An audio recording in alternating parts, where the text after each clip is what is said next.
border, and minutes after I had a call with Governor Greg Abbott, I told him the situation and that we wanted to help from both sides to secure, because security is a key issue of both countries. And that's why I'm very happy to make history, because today, two states, and I think the most important states of our countries, are making a memorandum of understanding that we have to help both sides to have a border with much more security. And that's why in Nuevo Leon, yesterday, we began a series of checkpoints on our border, in our river, to make sure our Governor Greg Abbott that they will not have any trouble with Nuevo Leon. Our 14-kilometer border with Texas will be continuously patrolled by our police, that indeed is the best local police in Mexico. And we want to make sure that Texas feels comfortable making business with Nuevo Leon, and that together we can have a lot more business growing, nearshoring, and continue commerce. I would like to take an advantage to let U.S. and obviously Texas into consideration that Nuevo Leon is planning to have the best port of entry of Mexico, here in Colombia. And to accomplish that, we have to start now with security, with highways, and with a connection with the U.S., with obviously with Texas, to start even more stronger ally. So I thank Greg Abbott. I really wish my neighbors can join this memorandum of understanding. And also, and I would like to conclude by telling that Nuevo Leon is very happy to strengthen this economy region, because I'm very sure that in a few years, this northeast region of Mexico with Texas will improve in commerce and be a very important region economically for the world. Thank you very much. Thank you. At this time, we will sign the agreements. One is in English, another is in Spanish.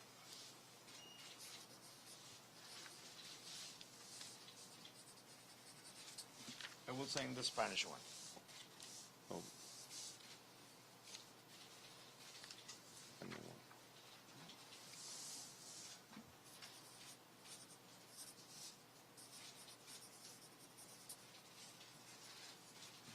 Okay, so this is the English one.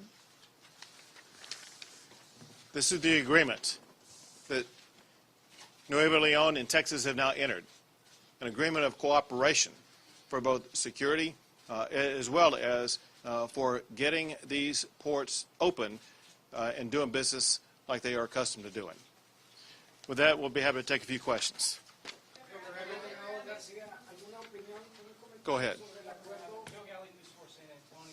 What would you say to your critics that say the policy that you put forward last week was a publicity stunt that blew up in your face, and now you got a couple of that?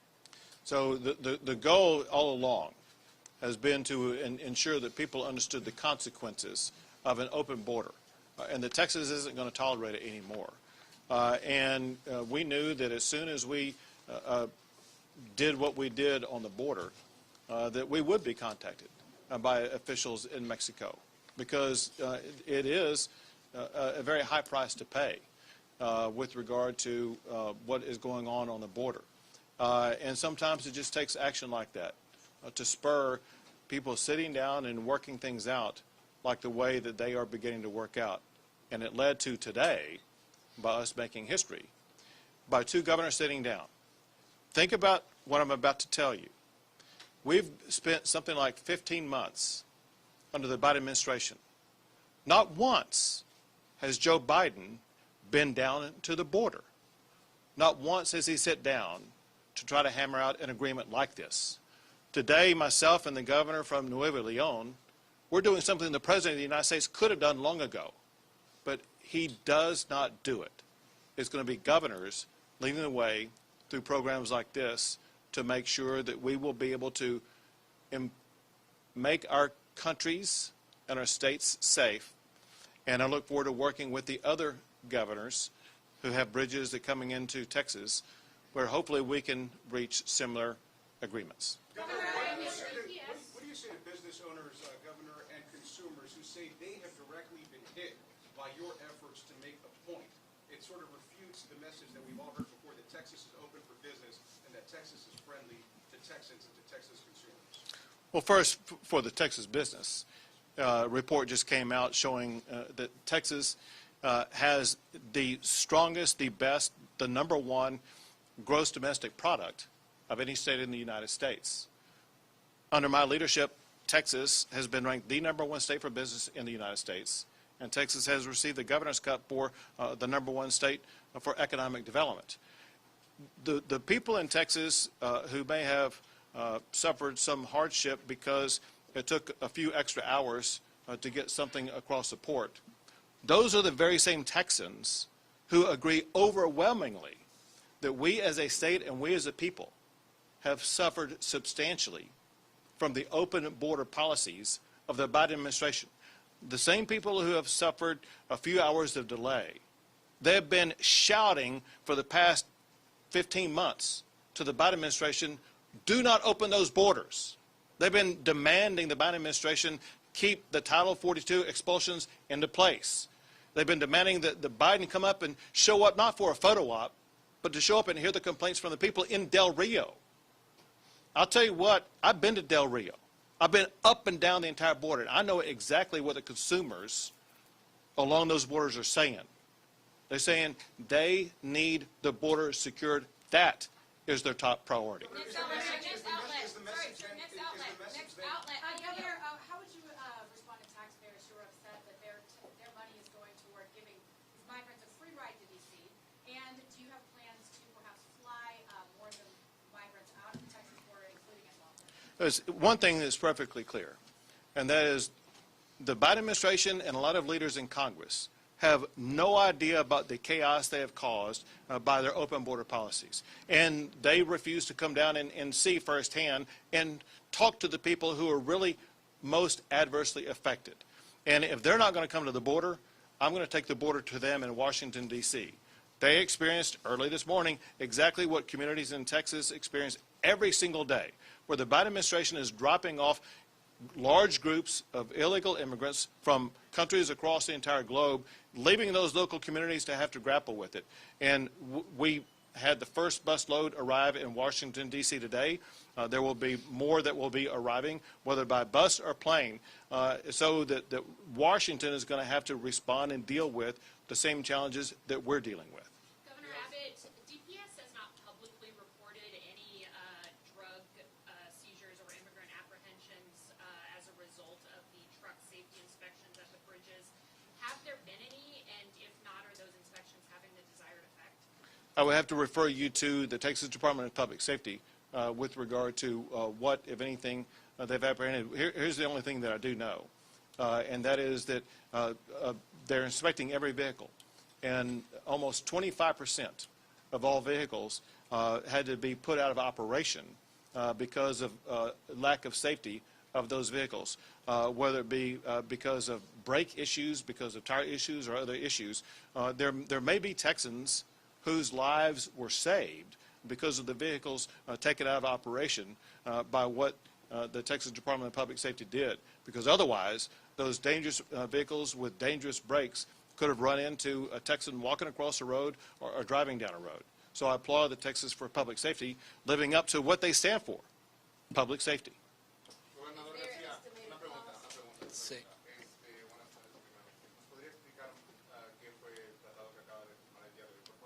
Claro.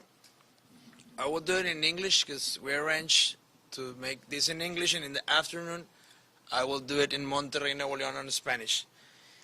Well, this is a memorandum of understanding that Nuevo Leon is going to compromise to improve its security. And I want to ensure that Texas feels comfortable making business and having an effective and quicker border. Because Nuevo Leon in Columbia Bridge, we usually made 10 or 20 minutes for crossing. In the last days, we had 5 or 6 hours. All our fresh foods, vegetables, they were going to spoil, and obviously expenses were 2 or 3 times bigger. So if Nuevo Leon can assure security, technology, security checkpoints, and patrol the border to help Texas, and Texas can help us with more merchandise, with more commerce, we will do it. Because Nuevo Leon is first place in everything. In employment, we're first place in taxes, first place in formality, we are the motor engine of Mexico, and we are also first place in foreign investment. And most of it is because of TEMEC and commerce. So that's why we're willing to make an effort to patrol all the 14 kilometers we have with Texas, to be an example for other states in Mexico that they can resolve the problems and don't wait for other governments to enter to solve them. And that's why Nuevo Leon today signs this memo. It's a very clear memo on what we are compromising, and that's what we came here, Laredo, to do today. Governor, can you tell us a little bit about how you will check up on Nuevo Leon, that they are, holding their end, and if you could tell me what other Mexican officials reached out to you about this problem? Sure. So already, before we entered into this agreement today, I want to make sure that Nuevo Leon both had a plan and was executing that plan. And so the state of Texas, through the Texas Department of Public Safety, already began to check up on Nuevo Leon. The report I received last night from Steve McCraw, the director of the Texas Department of Public Safety, said that they observed no activity crossing the river whatsoever during the time span that they observed it. And they observed increased personnel, and they weren't able to identify exactly if they were law enforcement or what they were, but clearly they were officials with the state of Nuevo Leon who were ensuring safety standards and practices at the official port of entry. So whether it be the port of entry or along the border, we've already seen through multiple videos exactly the safety measures that Nuevo Leon has already put in place that was articulated by Governor Garcia. And what other Mexican Oh, sure. So I've been contacted by every governor from every state that has a bridge crossing into Texas. And I think those meetings will begin as soon as tomorrow, in addition to one national level official who reached out and wanted to talk about what could be done to resolve this problem. And based on those conversations, do you think the same agreement's going to be done, or is there someone or a state that, So those are in the initial stages of the conversations, and we have basically just agreed to talk. And I can tell them right now, if they will live up to the same commitment that has been shown by Governor Garcia, and we will be able to quickly achieve a deal and an agreement that will make sure that their ports will be open swifter, but also the border will be more secure. And speaking of the migrants you sent to D.C., do you know exactly how many made it today and how many we can expect maybe in the week?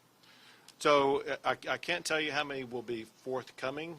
Information like that will be released only after people reach their ultimate destination. But I think the number was 24 that arrived today. And can you explain the process? Governor Abbott. Gobernador García, ¿algún comentario sobre sus impresiones en español sobre la firma de este convenio, por favor? Pues muy contento, ya empezaron a verse los camiones moverse, inclusive ahorita me decía un mensaje que van más rápido de como estaban antes de esta medida que tomó el gobierno de Texas. Entonces estoy muy contento porque si esto va a mejorar y hacer más fácil y rápido el cruce, importación y exportación de mercancía tejana a Nuevo León o neolonesa, Texas, yo me doy por servido. Governor, will the standards be the same on the Mexican side of Nuevo Leon as they are here by DPS, and how would you monitor that, the inspection standards, sir? So listen, Mexico as a country, Nuevo Leon, have their own standards that would be different from. They may be different. They may be identical to DPS standards. I wouldn't know, but we obviously observe what's going on and are able to determine whether or not high level of standards that DPS expects to be lived up to are being satisfied. And Director McCraw has indicated to me that he's satisfied with the standards and practices that are being used by Nuevo Leon. Governor, what is the reaction to Go ahead. What is the reaction to the Ag Commissioner's criticism of the new border policies, and about how much is that going to cost right now with the increased security? Well, one thing that's clear, and that is he had no clue what we were doing and about the negotiations that we had ongoing with regard to officials in Mexico. So he was just completely uninformed. Two more questions. It sounds like you got two problems, the immigration problem and the 25% of the vehicles that are crossing over and possibly killing people. What are you doing about the 25% of those vehicles? The Texas Department of Public Safety takes that extremely serious, and they will always use whatever strategies are necessary to make sure that our roads remain safe. What are they doing right Well, now? I can let Director McCraw answer that because he's the one responsible for it. They're put out of service. They don't go anywhere until they're fixed. So Got you're towing them, right up rather Well, than. until they can stay there, but they don't leave until they've remedied those defections that constitute a significant threat to the public. All right, last question. Governor, just a follow-up clarity question. Will the Mexican government be checking will Mexican officials be checking every single vehicle? And if so, what does that do to fix the slowdown in traffic that we're seeing? Well, we already began on Monday. In Monday, we installed some checkpoints, security checkpoints, on our Codefront is the name of our institution. And obviously, we're trying to get some agreements, for example, to double check, but only with one instance. We already do some pilots on Nuevo Leon for crossing and have one revision only. So this is the first step for maybe another ones to improve the revisions, the checkpoints. But nowadays, since Monday, we already started the checkpoints. We show Governor Abbott, we have federal police, migration police, local state police making those checkpoints to assure that they will arrive safe and not representing any threat to Texans. Great, thank you guys. Thank y'all very much.